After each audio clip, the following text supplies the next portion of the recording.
יש לי ילד ואבא שלי עובד בנמל, הולכים לישון בדיוק ב10 כי לא רוצים לבזבז חשמל.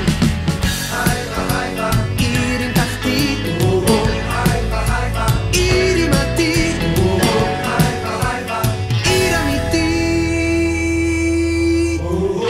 4 בבוקר אני כבר עסוק, 2 אוטובוסים לבית הזיקוק, עובד ומזיע אני רק פועל עד שהערב יורד בקרמל.